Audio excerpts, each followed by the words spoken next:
Pas më shumë se një muaj nga përfundimi i zgjedhjeve, Komisioni Qendror i Zgjedhjeve ka shpallur rezultatet përfundimtare të zgjedhjeve parlamentare të nënshkurtit. Kreu i KQZ-s, Kreshnik Radonishi, ka thënë se procesi i numërimit ka qenë transparent. Kryetari i Komisionit Qendror të Zgjedhjeve, Kreshnik Radonishi, ka thënë se ligji i ri për zgjedhjet, subjektet politike mund të ankohen në panelin zgjedhor për ankesa dhe parashtresa lidhur me këtë rezultat përfundimtar deri në 48 orë nga shpallja e tij. Paneli zgjedhor për ankesa dhe parashtresa më pas duhet të marrë vendim brenda 96 orës nga parashtrimi i ankesas.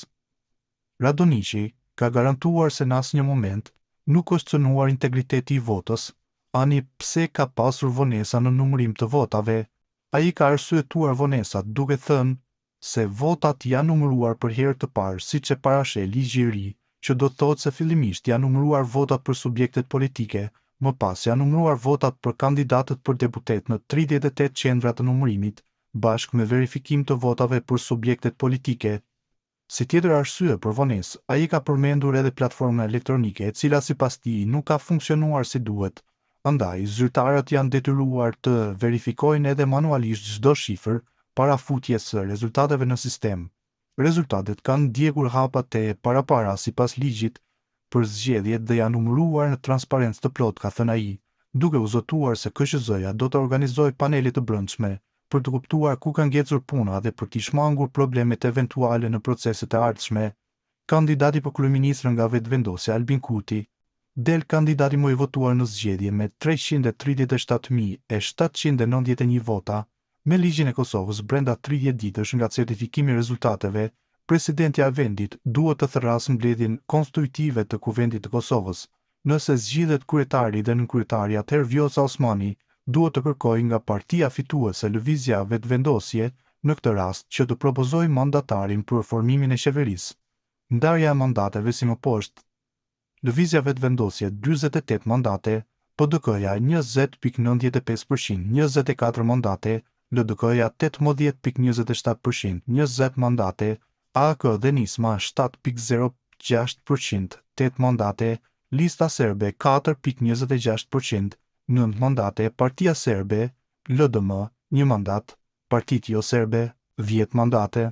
Për të pasur shumicën nevojiten së paku 61 deputet në kuvend me 120 ulëse të Kosovës.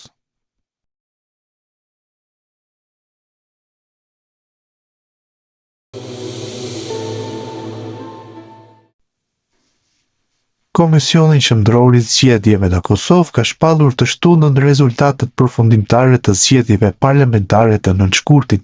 Lëvizja Vetëvendosje ka dalë fituese me mbi 390.000 vota ose 42.30% të votave. Pastaj renditet Partia Demokratike e Kosovës me mbi 190.000 vota apo 20.95%, ndërsa e treta është Lidhja Demokratike e Kosovës me mbi 170.000 vota apo 18.27%. Koalicioni mes Aleancës për Ardhmërinë e Kosovës dhe Nismës Social-Demokrate është radhitur në vendin e katërt me mbi 66.000 vota apo 7.06%. Por kush janë kandidatët më të votuar? Sipas rezultateve përfundimtare, 10 kandidatët më të votuar nga të gjitha partitë janë: i pari Albin Kurti i Lëvizjes Vetëvendosje me 337.791 vota. I dyti Klau Kojufca i Lëvizjes Vetëvendosje me 264.407 vota. I treti Bedri Hamza i PDK-s me 173.526 vota. I katërti Lumir Avdiqiku i LDK-s me 146.401 vota. I pesti Faton Peci i Lëvizjes Vetëvendosje me 133.987 vota. I gjashti Hekuran Murati i Lëvizjes Vetëvendosje me 131.323 vota. E shtata Albulena Haxhiu e Lëvizjes Vetëvendosje me 125.722 vota. I teti Xhelal Zveçla i Lëvizjes Vetëvendosje me 122.407 vota. E nënta Donika Gërvalla Zhvarc e Lëvizjes Vetëvendosje me 113.239 vota. Dhe i dhjeti me Mli Krasniqi i PDK-s me 98.415 vota. Kujtojmë se subjektet politike dhe kandidatët mund të paraqesin ankesat e tyre lidhur me këto rezultate. Sipas ligjeve në fuqi, fillimisht ankesat mund të paraqiten në panelin zgjedhor për ankesa dhe parashtresa dhe në rast se ky institucion hedh poshtë ndonjë ankesë, pala e pakënaqur mund të ankohet në Gjykatën Supreme. Por edhe nëse Supremja i hedh poshtë këto ankesa, atëherë i hapen rrugët KQZ-s për certifikim, por nëse ndonjë ankesë shqyrtohet nga Supremja, atëherë procesi mund të vonohet. Protesta më e madhe në historinë e Serbisë e paralajmëruar për të mbajtur këtë të shtunë në Beograd ka nisur prej disa orësh. Raportohet se në bulevardin Mbreti Aleksandër, afër parlamentit të Serbisë, janë mbledhur qindra mijëra njerëz. Mediat në Serbi raportojnë se kjo zonë është e mbyllur për trafikun, ndërka gjatë tërë ditës, por dhe nga mbrëmja janë parë turma të mëdha njerëzish që përshkrojnë rrugët që të çojnë në Beograd. Ata në duar përmbajnë flamuj të fakulteteve, flamuj të Serbisë, por dhe simbolet e qyteteve prej nga vinë. Protesta përmbahet kundër regjimit të Vučićit dhe gjithçka ka nisur nga rrëzimi i një mburoje betoni në stacionin e trenit në Novi Sad fund vitin e kaluar, ku mbetën të vdekur 15 persona. Ndërkohë te pallati presidencial janë mbledhur mbështetës të presidentit Aleksandar Vučić dhe tensionet janë të larta ajsa parashikohet që Serbia t'i trembë një lufte të mundshme civile, ndërkohë në terren ka ndalë numër i madh i forcave policore. Ndonse ishte paraparë që të fillonte në orën 16 protesta përpara Kuvendit të Serbisë, organizatorët kanë bërë me dije se lokacioni do të ndërrohet për arsye sigurie dhe se do të nisin tubimin në sheshin Slavia. Siç raporton televizioni në një ka informacione se protesta do të jetë edhe para Kuvendit, por se një sken do të ngrihet edhe te Slavia. Studentë dhe qytetarë janë drejtuar drejt Kuvendit të Serbisë në 4 lokacione. Aktualisht një numër i madh njerëzish janë në rrugët e Beogradit dhe nuk është më e mundur t'i afrohen para parlamentit serb. Teksa protesta vijon, gazetari Vuk Çvijić deklaroi se nga policia vinin informacione se njësitë të caktuara të saj kishin refuzuar të godisnin qytetarët ashtu siç është urdhëri nga Ministria e Brendshme dhe presidenti Vučić. Sipas Index.rs, zakonisht në një tubim të tillë nxirret së pari xhandarmeria në terren, por ka informacione se disa njësi policore kanë refuzuar të prekin me dorë qytetarët. Natyrisht se diçka po ndodh në polici, tha Çvijić në programin e një duke komentuar ndryshimet e fundit të brendshme në funksionimin e policisë në Beograd.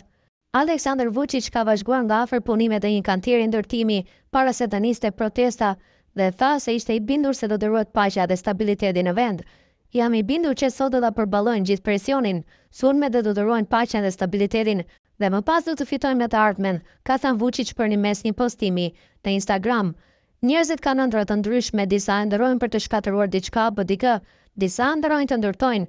Besoj se shumica e shtetasve serb duan të ndërtojnë një Serbi më të mirë dhe më të suksesshme, ka thënë Vučić të shtonën.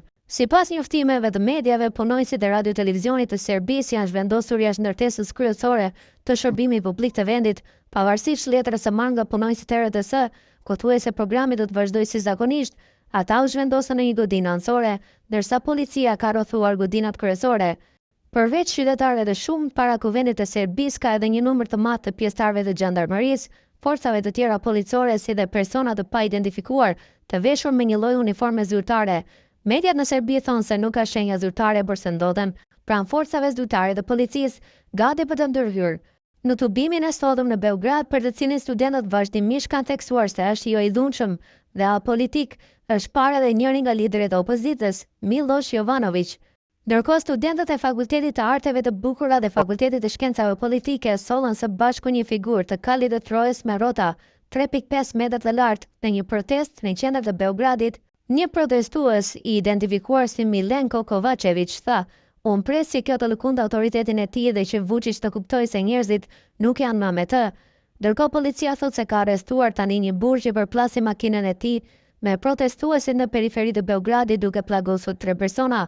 Tensionet ndërkohë po rriten përpara demonstratës, pasi mbështetësit e presidentit kanë filluar të ngrenë një kamp në një park përpara pallatit presidencial. Ndërkohë në fillim të javës Vučić paralajmëroi se oficerët e sigurisë do të përdorin forcën kundër njerëzve në këtë tubim.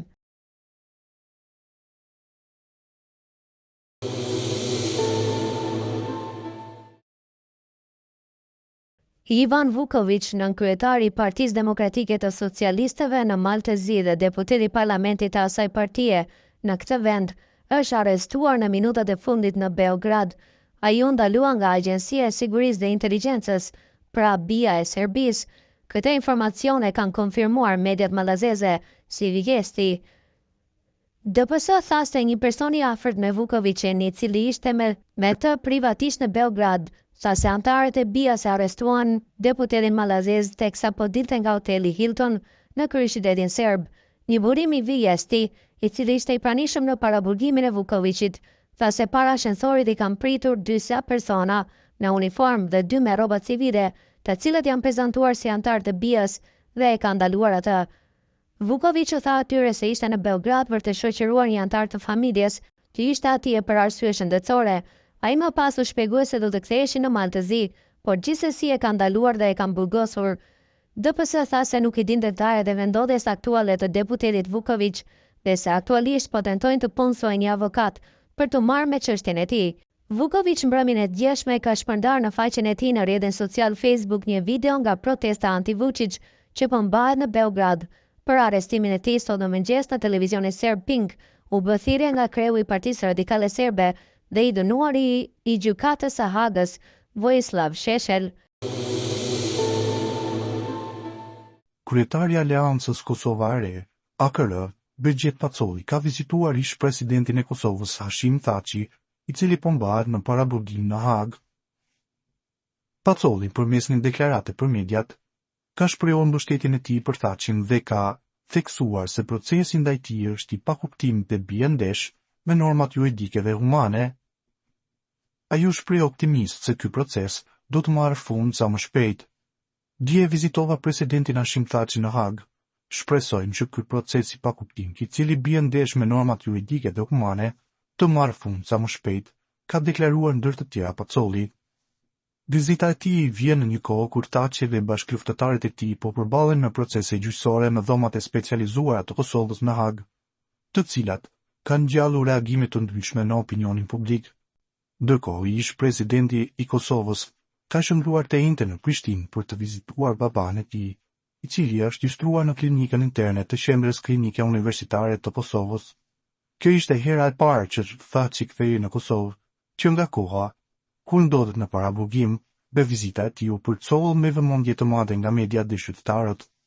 Rikthimi i përkohshëm i Thaçit në Kosovë ka nxitur reagime të shumta, ndërsa mbështetësit e tij kanë theksuar rëndësinë e një procesi të drejtë dhe transparent ndaj tij dhe ish pjesëtarëve të ushtrisë çlirimtare të Kosovës, të cilët ndodhen në Hagë.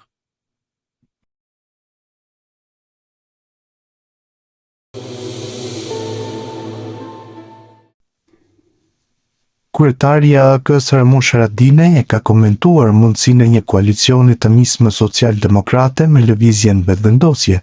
Ai komentoi deklaratat e kreu të nismës Fatmir Limaj, ku ky i fundit nuk ka përjashtonte një koalicion të mundshëm me lëvizjen vetëvendosje, duke thënë se mund të jetë strategji negociuese. Haradinaj përsëriti qëndrimin e tij se Kurti është i rrezikshëm për vendin, prandaj tha se kushdo që mundoson vazhdimin e qeverisjes së tij është armik i shtetit të Kosovës. E në lidhje me këtë temë në një prononcim për Botasot ka folur profesori Sheref Ymeri. Ai përmend pasuritë që Haradinaj i posedon në sajtet qenurit pjesë e PAN-it. Sipas profesorit janë pikërisht partitë e PAN-it ato që kanë bërë kauz me njeriun e pamoralshëm të diplomacisë amerikane Richard Grenell, mercenarin $100.000 serb në muaj për rrozimin nga pushteti të kryeministrit Albin Kurti. Para se Ramush Haradinaj të dalë me kësaj deklaratash publike do të duhet të deklaronte pasuritë e tij në vila, xhiro llogari, sipërfaqe toke e tjerë, dhe të flasë publiku se në çmë mënyrë i ka vënë ato pasuri. Organet gjyqësore në Prishtina kanë ndërmend të thrasin. Ramush Haradinaj është pjesë e PAN-it, e partive opozitare të cilat janë trashëgimtare të tradhtisë së Hashim Thaçit dhe Isa Mustafës. Janë pikërisht partitë opozitare ato të cilat për turpin e tyre kanë kërkuar nga Bashkimi Evropian mos anullimin e sanksioneve kundër Republikës së Dardanisë përderisa kryeministër është Albin Kurti. A ka tradhtim më të poshtër se kjo? Janë pikërisht partitë e PAN-it, ato që kanë bërë kaos me njeriun e pamoralshëm të diplomacisë amerikane Richard Grenell, mercenari $100.000 serb në muaj për rrozimin nga pushteti të kryeministrit Albin Kurti, u shpreh ai. Më tej profesori përmend planin që Limaj ka përmes koalicionit të mundshëm mes tij dhe Kurtit, ndërsa për sulmet mes Haradinajt dhe Limajt ai thotë që janë maske djallëzuar. Nisma Fatmir Limajt për aleancë me vetëvendosjen është thjesht një grack që ai kërkon t'i ngrejë kryeministrit Albin Kurti me qëllim që nesër pas nesër të arrijë pikësynimin e Beogradit dhe të diplomatëve dhe misionarëve mercenar ndërkombëtar për largimin nga pushteti të vetëvendosjes.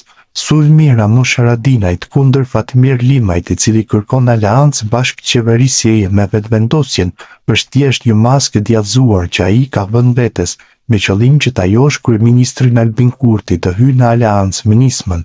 Këto komplote të pista që ndërmerr opozita tradhtare kundër qeverisjes së kryeministrit Albin Kurti janë thurur fillimisht në Beograd si kryeqendër e Serbisë fashiste, e cila vazhdon ende bashkëpunimin me Thaçin edhe në qelitë e gjykatës së Hagës, përfundoi profesori Eshref Ymeri.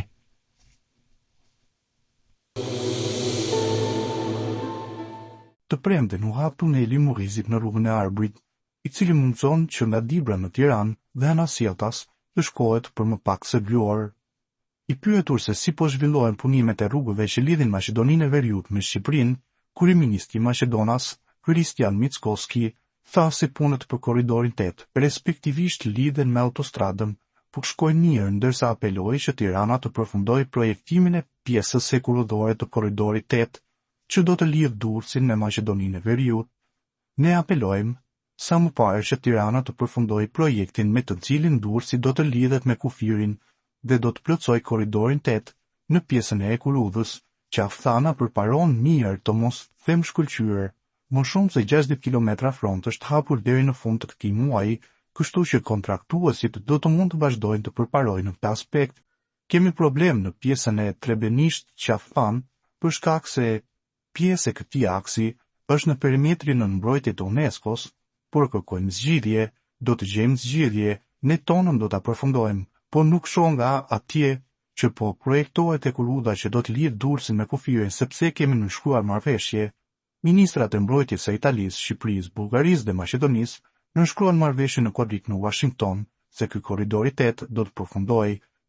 Ne punojmë, nuk shoh se palët e tjera punojnë, vetëm ne punojmë dhe realizojmë detyrimet tona, e janë të punojmë të gjithë, të shohin deri ku është, tha Mickoski në mediat maqedonase.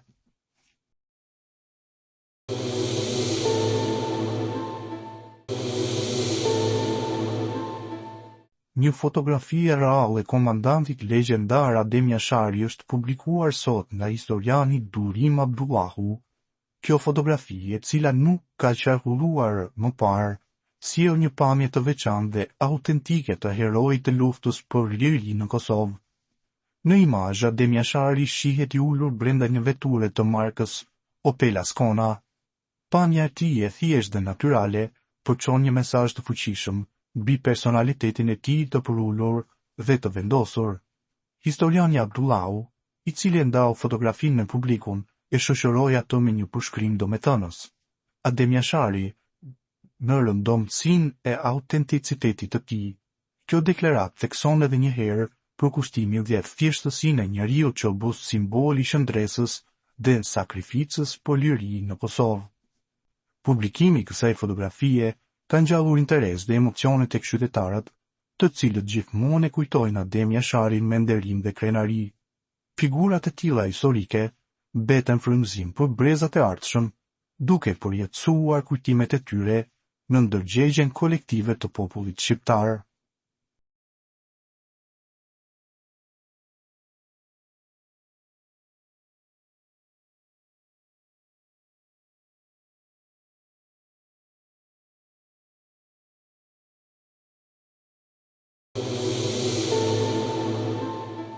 Që t'jeshe ëmbël?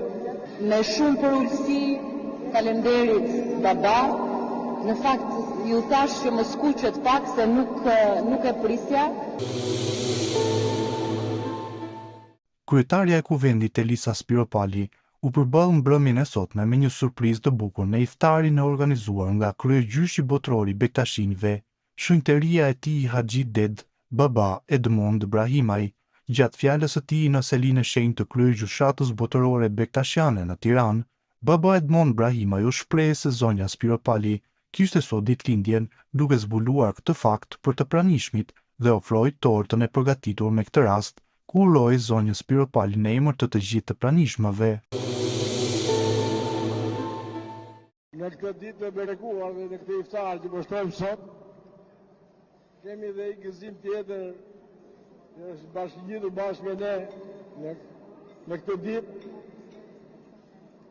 Me emër tuaj dhe timin personal, e uroj kryetarën e Kuvendit të Shqipërisë, e cila ka datëlindje të bëhet 100 vjeçë, ne kemi përgatitur dhe një tortë për këtë ditë të shenjtë tënde, që të jesh e ëmbël, na nxjesh ajo ligje të ëmbla, për të mirën e njerëzimit.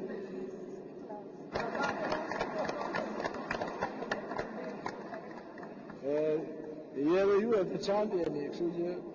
Me shumë përulësi, falenderit baba, në fakt ju thash që më skuqet pak se nuk e prisja, por unë përfitoj nga ky rast dhe nga ky urimi juaj për t'i uruar gjithë besimtarëve, gjithë atyre që agjërim të lehtë dhe të pranuar në këtë muaj madhnueshëm, të kemi më shumë dashuri në zemrat tona, më shumë tolerancë, më shumë paqe, më shumë mirëkuptim dhe t'u vinë në ndihmë atyre që më shumti ka nevojë.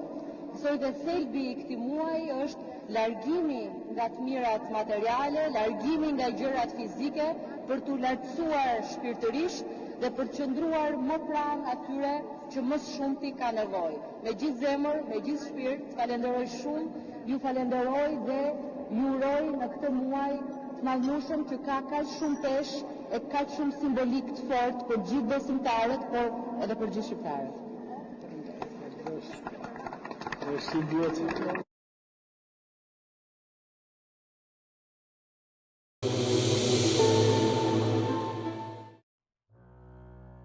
E ashtu quajtura kulla shqiptare pranë manastirit të Hilandarit në malin e Althosit është një strukturë mesjetare e lidhur me Gjon Kastriotin, babain e Gjergj Kastriotit. E vendosur 1 kilometër në jug të Hilandarit mbi skitën e braktisur të Trinisë së Shenjtë, kjo kull u ble nga Kastrioti në vitet 1421-1422 nga manastiri për 60 florin venecian, së bashku me 4 adelfata të drejta banimi për vetan dhe djemtë e tij. Një pjesë e informacionit të paraqitur si dhe fotografit janë bazuar në artikujt e Dr. Paskalis Andruidis. Kjo kull ekzistonte shumë kohë përpara se të blihej nga Kastrioti, me gjas që nga shekulli 12, fillimisht ajo ishte ndërtuar për qëllime mbrojtëse duke shërbyer si stre për morgje gjatë sulmeve të piratëve. Kastrioti e rinovoi dhe ndoshta e zgjeroi kompleksin. Pas vdekjes së përfituesve të vendit në vitin 1468, kulla ju rikthye manastirit dhe më pas funksionoi si pjesë e një skite monastike. Në dokumentet e shekullit të 16, struktura përmendet si kulla e shqiptarit, ndërsa ndonjëherë quhej edhe kulla e Shëngjergjit. Kulla vjoj të përdoret për shekull me radhë, por me shumë gjasa, u braktis në fillim të shekullit të 20. Kulla ka një formë katrore me kontraforte të cekta, tipike për ndërtimet bizantine e ngjashme me kullën e Shën Savës në Hilandar.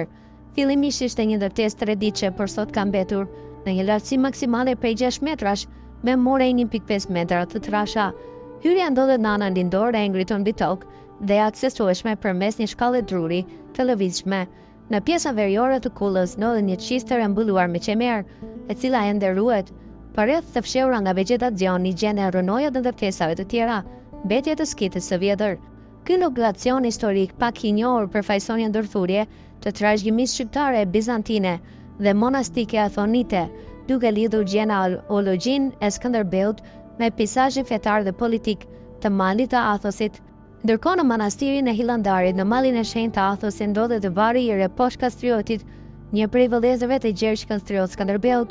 Mbi këtë var është skalitur një mbishkrim, ku ai identifikohet si princi i lirë, një dëshmi e qartë e përkatësisë së tij etnike, përtej narrativave të mëvonshme që përpiqen ta paraqesin atë si pjesë të botës slave. Historia tregon se Reposh Kastrioti, një nga bijtë e Gjon Kastriotit, u dërgua si peng në Oborin Osman gjatë sundimit të Sultan Muratit II. Rreth vitin 1426 ai u kthye në Ade. Pikërisht në këtë periudhë Gjon Kastrioti, së bashku me 4 bijtë e tij, siguroi të drejtat e adelfatit në manastirin e Hilandarit. Adel Fati ishte një drejt personale që u garantonte fisnikëve mundësinë e shndrimit dhe shfrytëzimit të burimeve të manastirit, por që nuk mund të trashëgohej. Kjo marrëveshje e veçantë lehtësoi vendosjen e familjes Kastrioti në Hilandar, veçanërisht në kullën e Shëngjergjit, e cila në burime të mëvonshme do të njihet si Pirgu i Arbërit, një emërtim që dëshmon praninë dhe identitetin e tyre. Pasi hyri në manastir dhe mori bekimin nga vëllazërimi i Hilandarit, Reposh Kastrioti vendosi të përqafonte jetën monastike. Ai ndroi jetë me 25 korrik 1431 dhe u varros në ambientet e manastirit. Një fat të ngjashëm pati edhe vetë Gjon Kastrioti, i cili pas disfatave dhe një pastjershme përballë forcave osmane, vendosi të tërhiqej në manastir si murg, duke marrë emrin Joakim. Ai jetoi aty deri më 4 maj 1437 kur ndroi jetë. Prania e familjes Kastrioti në Hilandar është një tregues i lidhjeve të tyre të hershme me botën ortodokse, një aspekt që shpesh përdoret nga historiograf të ndryshëm për të argumentuar prej ardhin e tyre. Madje burime të ndryshme historike si ta Tutus Liepçević kanë tentuar ta paraqesin Gjergj Kastriotin si serb dhe prijes e periut, duke e lidhur me traditën ortodokse të Ballkanit Mesjetar. Sidoqoftë, fakti që Reposh Kastrioti identifikohet në mbishkrimin e tij si princ i lirë nuk lë vend për interpretime që mohojnë origjinën arbërore të familjes Kastrioti. Për më tepër, emërtimi Pirgu i Arbërit në Hilandar përforcon praninë dhe rolin e tyre në atë hapësirë. Një tjetër burim sugjeron se Gjon Kastrioti dhe djemtë e tij kërkuan strehim në manastir për të shpëtuar invazionet osman. Në vitet 1426 dhe 1430, ata arritën një marrëveshje që u garantonte të drejtën për të përdorur kullën e Shëngjergjit, e cila mbeti e lidhur me ta edhe pas vdekjes së Reposhit në 1431 dhe të Gjon Kastriotit në 1437.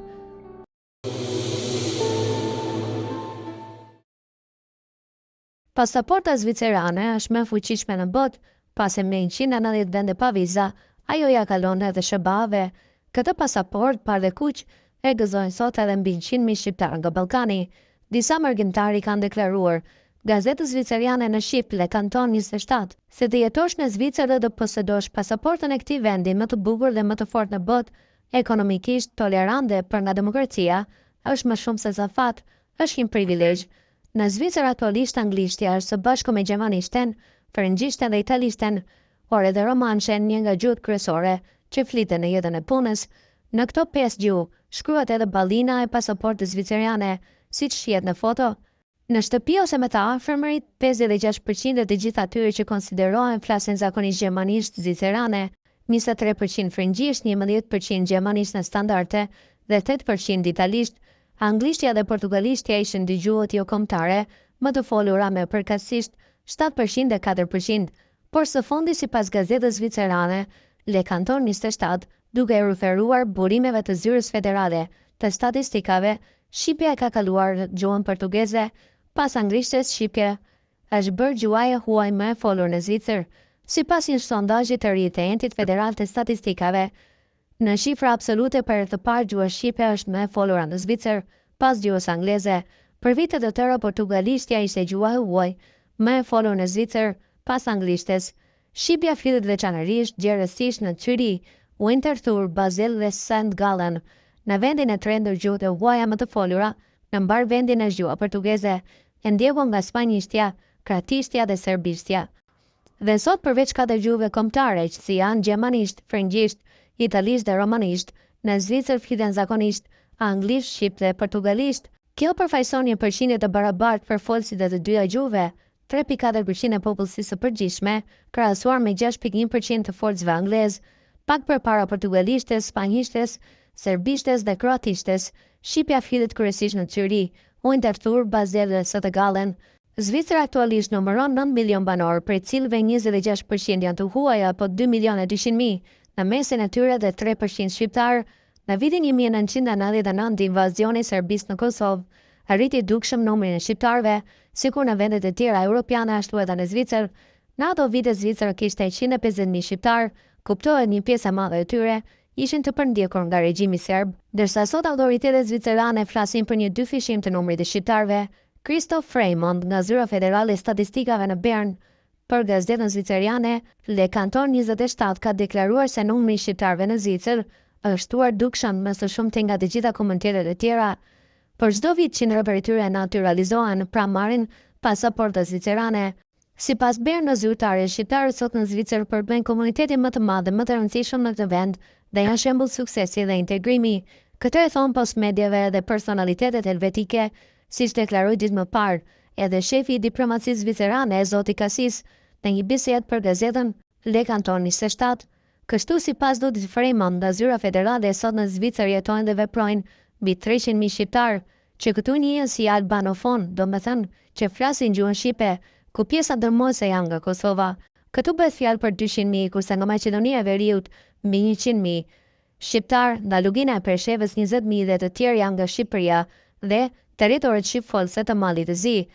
Bazuar nga numri i madh i shqiptarëve në Zvicër, pra mbi 300.000, 50.000 të tjerë përflitet se jetojnë ilegalisht, dhe nëse kemi parasysh se në Zvicër deri në moshën 16 vjeçare e fëmijëve të regjistruar nuk i jepet nacionaliteti as përkatimi fetar, derisa numri i shqiptarëve në Zvicër mund të jetë rreth 400.000. Sipas Zyrës Federale të Statistikave, mbi 100.000 shqiptarë të tjerë posedojnë pasaportat e Zvicrës. Në këtë shtet aktualisht janë regjistruar 120.000 qytetarë nga Kosova me pasaporta të Republikës së Kosovës. Sipas një ullumtimi të gazetës zvicerane Le Canton 27, edhe pas 15 vitesh nga pavarësia e Kosovës, në Zvicër ka ende shqiptarë me pasaporta serbe, numri të cilëve sillet në rreth 60 deri në 70.000.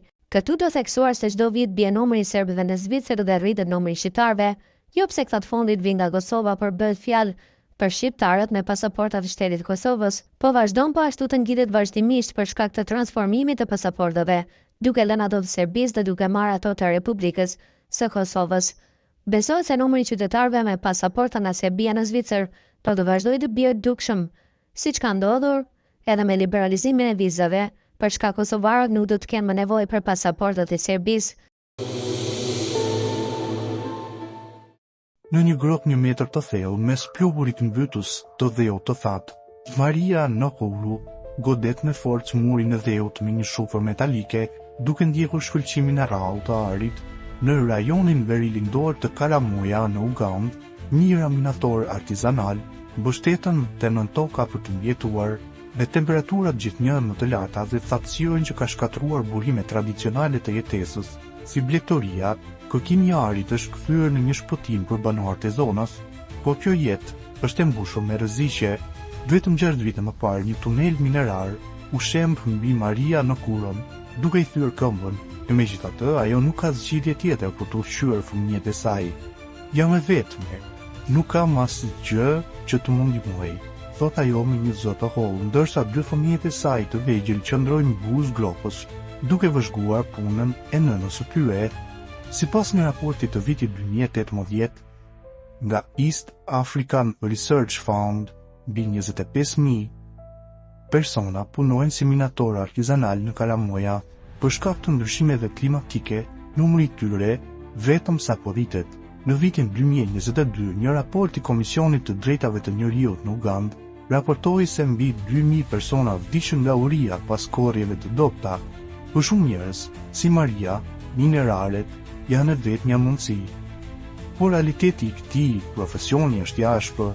Minatorët në Karamoja punojnë ilegalisht, pasi shteti kërkon licenca për çdo që merret me burime minerare. Ndërkohë, kompanitë ndërkombëtare po hyjnë gjithnjë më shumë në rajon.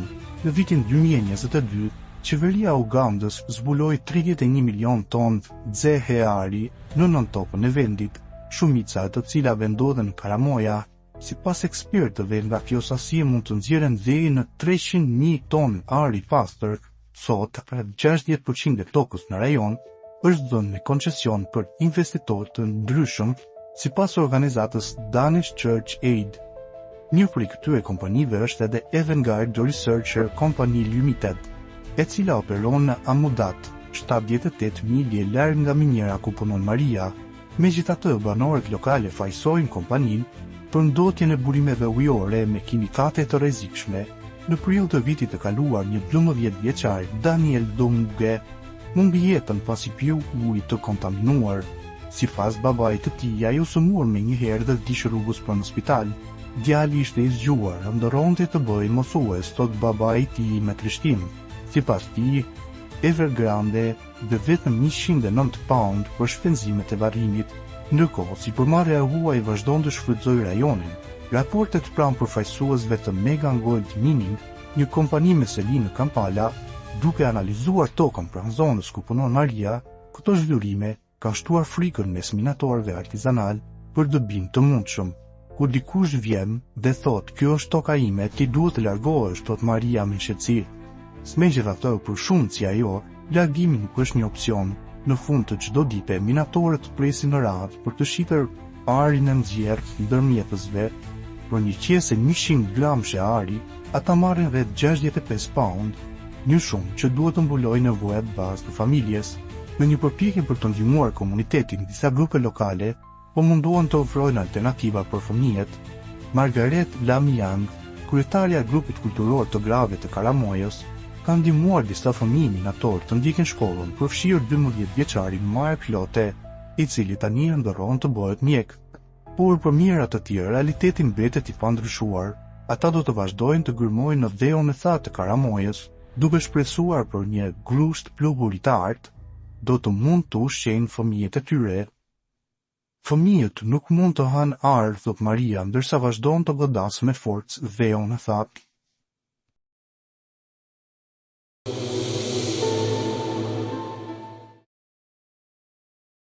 Kreu i arkivit shqiptar i historiani Rio Shardit Bido po zvendçon denjësisht ndjerin Sabrigodo si njeriu që denonconte urtësisht dhe bindshmërisht politikat greke në Shqipëri, historike dhe aktuale.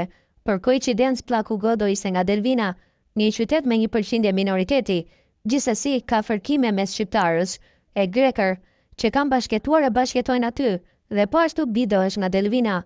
Si një ndër zërat më kualitativ të viteve të fundit në debatet me karakter historik, Bido po luan një rol më të vërtet patriotik. Këto kohë të çështjes së nxehtë Beleri, duke shfrytëzuar të gjithë potencialin e tij si historian në denoncimin e mbrapshtive të politikave vorjo-epiriote, të cilat çojnë deri në cenimin e integritet territorial shqiptar.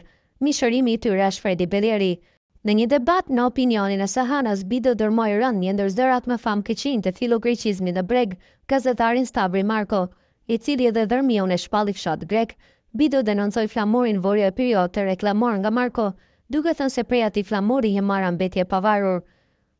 Ky flamur është krijuar në 1914. Ky flamur është flamuri i djegjes së Borshit, i vrasjes së 10.000 shqiptarëve, i dëbimit e 23 së shqiptarëve të Juglindjes. Nga ka origjinën zoti Kaso, nga kam origjinën unë, nga keni origjinën edhe ju. 1/3 atyre shqiptarëve janë dëbuar vetë Vlorës. Kanë vdekur mbi 10.000 shqiptarë me këtë flamur, dhe ky është flamur i krijuar, nuk ka ekzistuar. Ajo shkapa në mes dy krenare e perandorisë bizantine dhe kishës ortodokse që nuk ka lidhje me Himarën.